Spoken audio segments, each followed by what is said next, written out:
Hello friends, welcome back to my channel Mahima's dream kitchen. আজকে আমি বানাবো ভাপা পিঠা। তার জন্য এখানে নিয়ে নিয়েছি কলাইয়ের ডাল। ডালটা আমি আগে থেকে সেদ্ধ করে নিয়েছি। আর নিয়ে নিয়েছি চালের গুঁড়ো।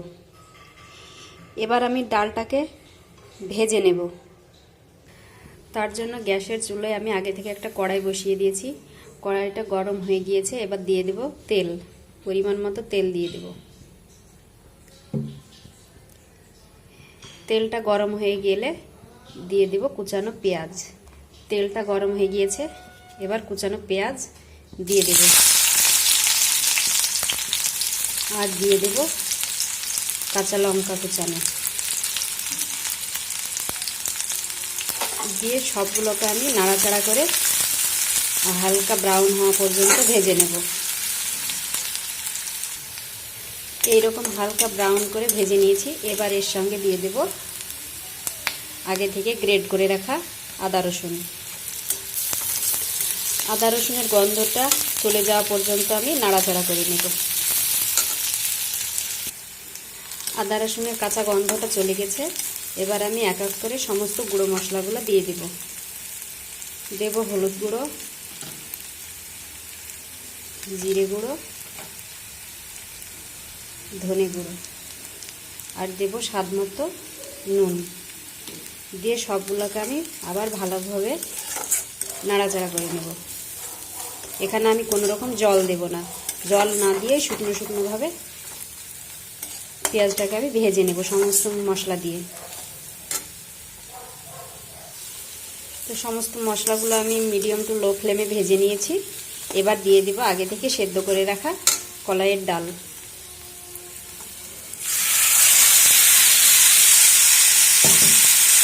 দিয়ে এটাকে আমি ভাজা ভাজা হওয়া পর্যন্ত রান্না করব।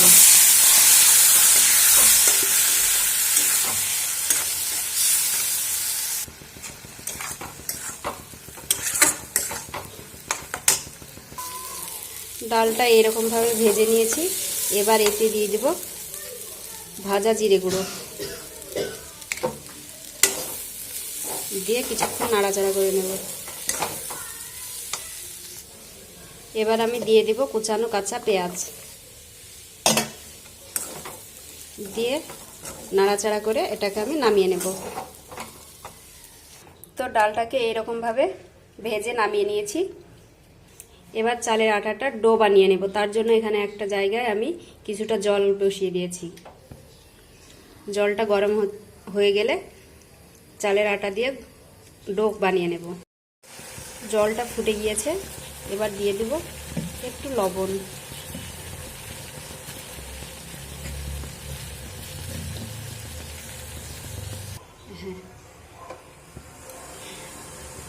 তো এবার অল্প অল্প করে আটাগুলো আমি ঢেলে দিব।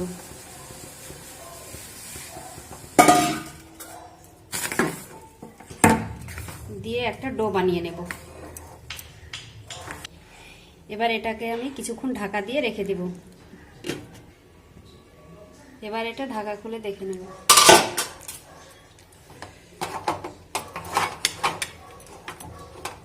তো হয়ে গিয়েছে। এবার এটা নামিয়ে নেব। ডোটাকে এবার আমি মেখে নেব। এটা গরম অবস্থাতে মাখতে হবে, ঠান্ডা হয়ে গেলে গুটি পেকে যাবে। ডোটাকে এবার 10 মিনিটের জন্য রেস্টে রেখে দেব। আবার ফিরে আসছি বিরতির পর। তো এদিকে রান্নাগুলো হতে থাক আর আপনারা এদিকে সবার বাড়ির ছাদের প্রাকৃতিক দৃশ্যগুলি উপভোগ করতে থাকুন। আজ কিন্তু আমি এবার চলে এসেছি। তো দেখতে পাচ্ছেন এই ছাদটায় কিন্তু গন্ধরাজ লেবু লাগানো আছে, অনেক ধরনের গাছ আছে। এনারা কিন্তু সর্ষের ফুল আর গাঁদা ফুল, হলুদ গাঁদা, অরেঞ্জ গাঁদা অনেক রকমের দিয়েছেন। তাছাড়াও ওই যে একটা পিঙ্ক কালারের ফুল আছে।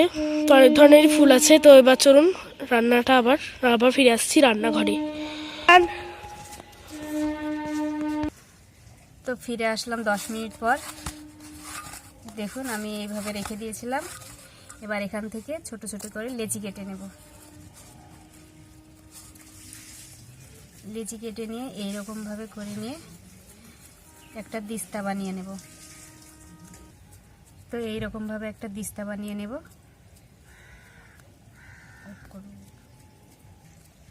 তো আমার দিস্তাটা হয়ে গিয়েছে, তো এর ভেতর দিয়ে দেব আগে থেকে করে রাখা ডাল।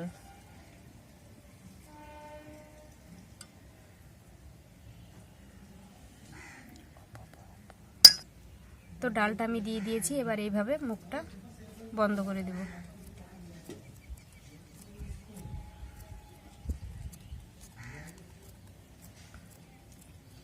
তো দেখুন পিঠেটা কত সুন্দর হয়েছে। এইভাবে আমি আর একটা পিঠে করে নেব। সেম একই রকমভাবে আমি আরেকটি পিঠে রেডি করে নেব। তো দেখুন এইরকমভাবে আমি দিস্তাটা করে নেব।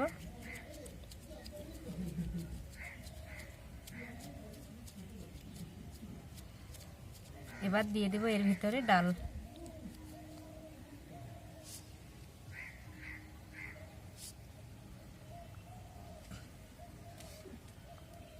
ডাল দিয়ে আবার আমি মুখটাকে এইভাবে লাগিয়ে দেব।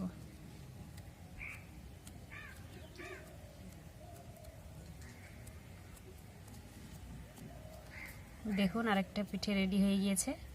এভাবে আমি বাকি পিঠাগুলোকেও রেডি করে নেব। তো পিঠেগুলো আমি রেডি করে নিয়েছি, এবার এগুলোকে আমি ভাপিয়ে নেব। এখানে আমি জল বসিয়ে দিয়েছি প্রেসার কুকারে।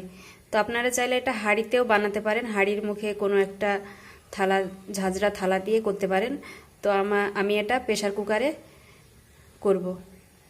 তো এখানে কিন্তু আপনারা মানে যে স্টিম মোমো করার যে প্লেটগুলো পাওয়া যায় না, পাত্রগুলো, মানে যাই হোক ফুটো থাকলে হলো, ওই স্টিম মোমো করে ওইগুলো দিয়ে করলেও কিন্তু আরও ভালো হয়। আপনাদের কাছে যদি না থাকে আপনারা কোনো স্টিলের ওইরকম বড় ফুটো ফুটো ছাঁকনি, প্লাস্টিকের করেছি, স্টিলের করলে ভালো হয়, নাহলে এরকম প্রেসার কুকার দিয়ে করবেন, তাহলে দেখবেন বেশ ঘরোয়াভাবে হবে। আর এই ডাল দিয়ে তৈরি রেসিপিটা কিন্তু দারুণ সুস্বাদু, শীতের একটা মানে পৌষ সংক্রান্তি স্পেশাল রেসিপিও বলতে পারেন, আপনাদের জন্যই বানানো। এটা কিন্তু জল গরম হতে লেগেছে, আমি কিন্তু মাঝখান থেকে বলতে লাগলাম, উনিও বলবেন আবার আমিও বলবো সাথে। তো চলুন দেখে নেওয়া যাক। তো জলটা ফুটে উঠেছে, এবার একটা এরকম একটা ছাঁকুনি বসে দেব।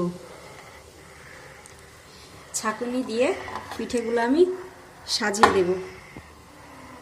দেখতে পাচ্ছেন আপনারা কিন্তু যে ফুটে উঠছে যে স্টিম বা ধোয়া যেটা উঠছে, এই ধোয়াটাই কিন্তু এই পিঠেপুলিটা সেদ্ধ হয়।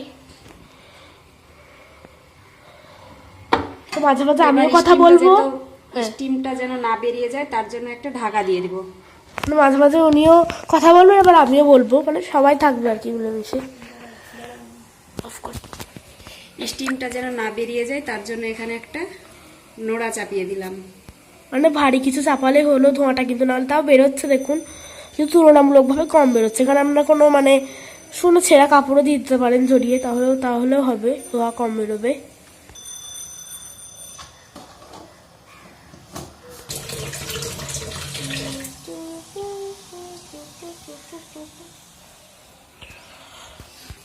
আপনারা কিন্তু এভাবে মানে বেরিয়ে যাচ্ছে, তাই শক্ত করে একটু ময়দা মেখে নেবেন, ময়দা বা আটা, যাই হোক মেখে নিলে হলো। ছাকটা মুখে দিতে হবে, আমাদের কিন্তু খুব বেরিয়ে যাচ্ছে এই স্টিমটা, তাই এটা দিয়ে দিলাম। দেখুন এবার কিন্তু তুলনামূলকভাবে ধোয়া কম বেরোচ্ছে। আবার এই শিলনোড়াটা চাপিয়ে দিলাম। আপনারা কিন্তু এখানে স্টিলের ছাঁকনি ব্যবহার করতে পারেন, মানে বড় হয় যেন আকারে। তো প্লাস্টিকের ছাঁকনি যদি ব্যবহার করেন, এটাই কিন্তু গলে যাওয়ার সম্ভাবনা।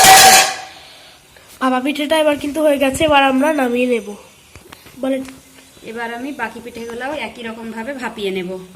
তো এবার আমি পিঠেটাকে খেয়ে বলছি কেমন হয়েছে। এটা কিন্তু একটা ডাল দিয়ে তৈরি দারুণ স্বাদের পিঠা। এটা আপনারা কিন্তু সস দিয়ে কিংবা কোনো ধরনের চাটনি দিয়েও খেতে পারেন, আবার শুধুও খেতে পারেন। তো আমি এই কাটা অংশটিকে সসে ডুবাচ্ছি, মেয়োনিজ দিয়ে খেলেও ভালো লাগে। তো খেয়ে যেটা বুঝলাম, দারুণ টেস্টি, একটা ডাল ভরা ডালের সেন্ট আসছে। যাদের মুখে স্বাদ নেই তারা কিন্তু এই রেসিপিটা বানিয়ে করতে দেখতে পারেন। আর এরকম নতুন শীতের ভিডিও যদি আপনারা চান, পিঠেপুলির ভিডিও, তাহলে চ্যানেলটিকে সাবস্ক্রাইব করবেন। আর যদি আপনারা আমাদের চ্যানেলটিকে সাবস্ক্রাইব করে পাশে ঘন্টাটি বাজিয়ে দিন, তাহলে আমাদের ভিডিওগুলি সর্বপ্রথম আপনাদের কাছে পৌঁছে যাবে। বাই।